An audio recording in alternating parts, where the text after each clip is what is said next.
বাচ্চাদের স্কুলের টিফিন হোক কিংবা সন্ধ্যের চায়ের সাথে কি খাওয়া যেতে পারে এই নিয়ে আমাদের প্রায় ভাবতে হয়, কিন্তু এখন আর সেই নিয়ে ভাবতে হবে না। কারণ এখন সন্ধ্যের চায়ের সাথেই হোক বা বাচ্চাদের স্কুলের টিফিন, সবকিছুতেই জমে যাবে এই দারুণ স্বাদের হরেক রকম ড্রাই ফ্রুটস আর নাটসের ঠাসা টি কেক। দোকান থেকে কিনে আনা ফ্রুট কেকের চেয়ে অনেক বেশি ড্রাই ফ্রুটসে ভরপুর আর অনেক বেশি টেস্টি এই ফ্রুট কেক কি খেতে হয়, তাও আবার ডিম আর ওভেন ছাড়া কড়াইতে বেক করা। তাই পুরো ভিডিওটা শেষ অবধি অবশ্যই দেখবেন আর ভিডিও শেষে লাইক আর সাবস্ক্রাইব করতে ভুলবেন না। নমস্কার বন্ধুরা, আমি পিয়ালি। আপনাদের সকলকে স্বাগত জানাই আমার চ্যানেল টেস্ট উইথ পিয়ালিতে। চলুন আমাদের আজকের নতুন রেসিপিটি দেখে নিই। সবার প্রথমে একটা মিক্সিং বলে আমি নিয়ে নিয়েছি 1/3 কাপ মতন ফ্রেশ টক দই। বাড়িতে পাতা টক দই হলে খুবই ভালো হয়। তারপর নিয়েছি 3/4 কাপ মতন চিনি গুঁড়ো আর 1/4 কাপ মতন সাদা তেল। এবার সবকিছুকে ভালো করে আমি এখানে ফেটিয়ে নেব। খুব ভালো করে এইখানে মিশ্রণটিকে আমাকে ফেটিয়ে নিতে হবে আমাদের। এই মিশ্রণটি যত বেশি ভালো করে ফেটানো হবে কেক আমাদের ততটাই ভালো সফট আর স্পঞ্জি হবে।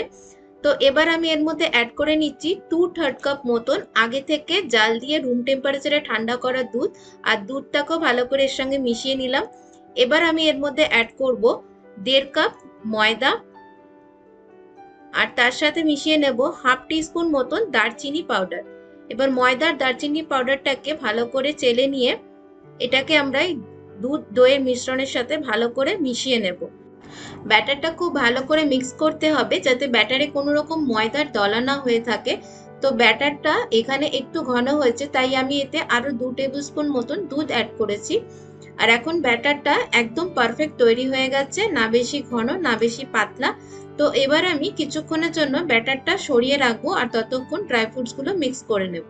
সো ড্রাই ফ্রুটস এর মধ্যে সবার প্রথমে আমি নিয়েছি 2 টেবিল স্পুন মতন টুকরো করে কেটে নেওয়া কাজু আর আমন্ড বাদাম, 2 টেবিল স্পুন মতন কিশমিশ, 2 টেবিল স্পুন কালো কিশমিশ, 1 টেবিল স্পুন নিয়েছি ক্র্যানবেরি, 1 টেবিল স্পুন টুকরো করে কাটা চেরি, 2 টেবিল স্পুন অ্যাপ্রিকট টুকরো করে কেটে নেওয়া, 3 টেবিল স্পুন ড্রাই ফ্রুটস যার মধ্যে আছে ড্রাই স্ট্রবেরি, ড্রাই কিউই আর ড্রাই পাইনাপেল, আর সাথে হাফ কাপ নিয়েছি মিক্সড টুটি ফ্রুটি।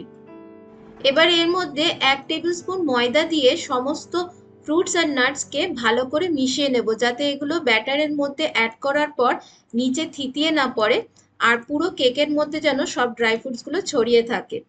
সবকিছু ভালো করে মিশিয়ে নেওয়া হয়ে গেছে।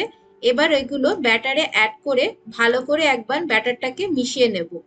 আর তারই সাথে অ্যাড করব 2 থেকে 3 ড্র ভ্যানিলা এসেন্স আর অরেঞ্জ এসেন্স। আপনারা চাইলে মিক্সড ফ্রুটস এসেন্সও ব্যবহার করতে পারেন।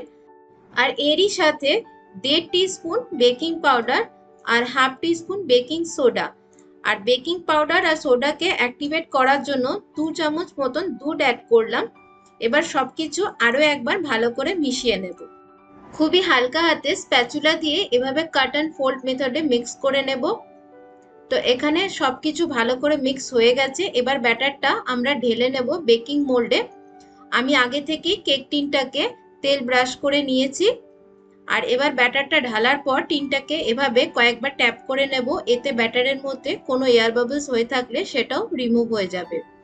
এবার ওপর থেকে কিছু ড্রাই ফ্রুটস সাজিয়ে দেব এভাবে, কিছু কাজু কিশমিশ চেরি আর টুটি ফ্রুটি দিয়ে। সো ফাইনালি এবার কেকটা বেক করার জন্য একদম রেডি। আমি এখানে গ্যাসে বেক করছি কেকটা, তাই আগে থেকে কড়াইটা 5 মিনিটের জন্য মিডিয়াম ফ্লেমে গরম করে নিয়েছি। এবার লো ফ্লেমে 40 থেকে 45 মিনিটের জন্য বেক করে নেব। আপনারা চাইলে ওভেনেও বেক করতে পারেন কেকটা। তো 45 মিনিট হয়ে গেছে আর আমাদের কেকটা খুব সুন্দর করে বেক হয়ে গেছে।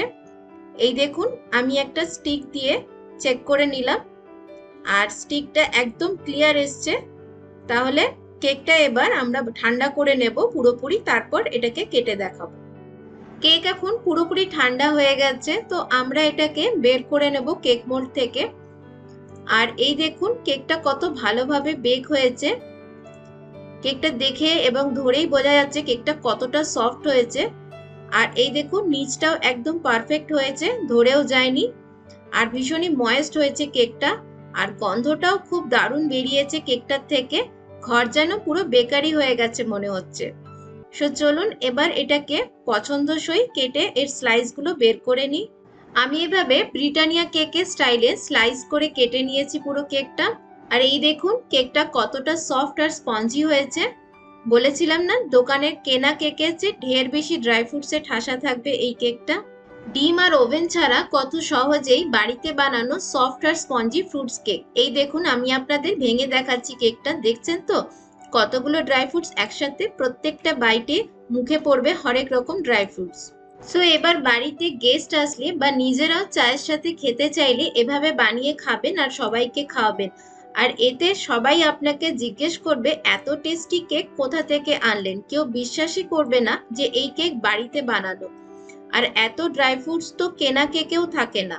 আর বাচ্চারা তো এত কালারফুল আর টেস্টি কেক দেখলে রোজ বায়না করবে খাওয়ার জন্য। তো বন্ধুরা ঝটপট রেসিপিটা নোট করে নিয়ে তাড়াতাড়ি বানিয়ে ফেলুন কেকটা, আর আমাকে কমেন্টস করে জানাতে ভুলবেন না যেন। আর যাওয়ার আগে ভিডিওটাকে একটা লাইক আর চ্যানেলটাকে সাবস্ক্রাইব করে পাশে থাকা বেল আইকনটিতে একবার ক্লিক করে দেবেন, যাতে নতুন ভিডিও নোটিফিকেশন পেতে কোনো সমস্যা না হয়। তাহলে দেখা হবে আবার নতুন ভিডিওতে। ভালো থাকবেন, সুস্থ থাকবেন।